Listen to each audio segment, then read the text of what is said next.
So I started out with the love of the ocean, and about early high school or even late junior high school, we were doing Skylab and then the underwater living experiments Tektite. And I love the ocean, but I was starting to get interested in physics, so I set the distant goal to do the most I could with the life I had, both mentally and physically, and that to me was being an astronaut. So I pursued my interest in the ocean and, you know, engineering, subsea engineering, and physiology and so forth. But set that distant goal of being an astronaut, and the dream came true, so it's been great.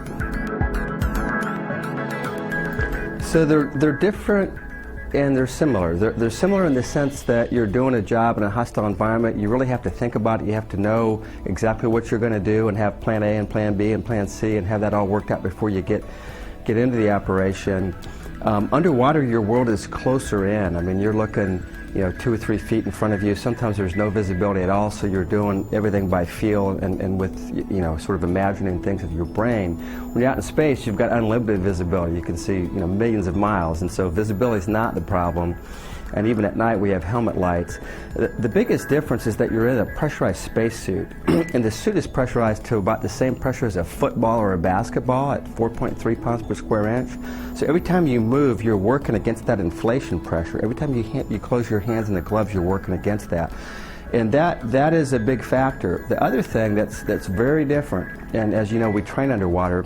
Underwater, you have the viscosity and the drag of the water. When you get out in space, there's basically no gravity or microgravity, and there's no drag. And so between you and the suit, you weigh about 500 pounds, and even though you have no weight, you have that mass, and so you have to move slow.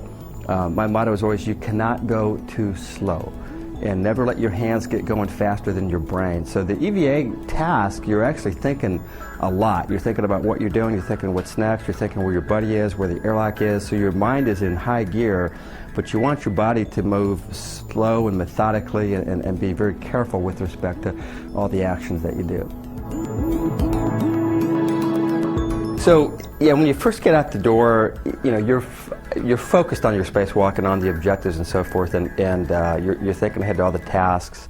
And it's not very often that you get to pause and reflect that, hey, I am really out in space, I'm really above the Earth. And probably the time that hit me the most was my first spacewalk, STS-69. For 20 minutes, one of my tasks was to go up high on the end of the robot arm in the middle of the night. They turned all the lights out. And we had these new glove heaters because we'd had people get cold hands, and so my only job for 20 minutes was to sit up there to see if I would get cold. And yeah, you know, that's a big departure from most spacewalking activities where you're really working your tail off. So I was up there in the middle of the night, all the lights out, which doesn't happen very often, if ever. And I remember I could see Jupiter and its 4 moons with my naked eye. And then I was looking down and I could see a fine line of white light on the wing of the shuttle, and then a few seconds later a crescent of blue as the Earth was rising. And then for about 15 or 20 seconds you're hanging there in the middle of the Terminator, in between day and night, just floating in space. And we came out on the other side over St. Thomas in the Virgin Islands, right on top of Hurricane Marilyn.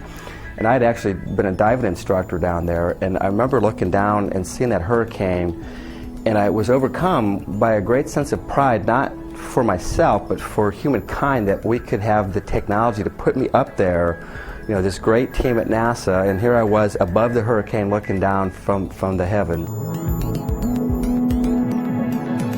So most of the time on a spacewalk, I personally am so focused on my task that that's my priority without a doubt.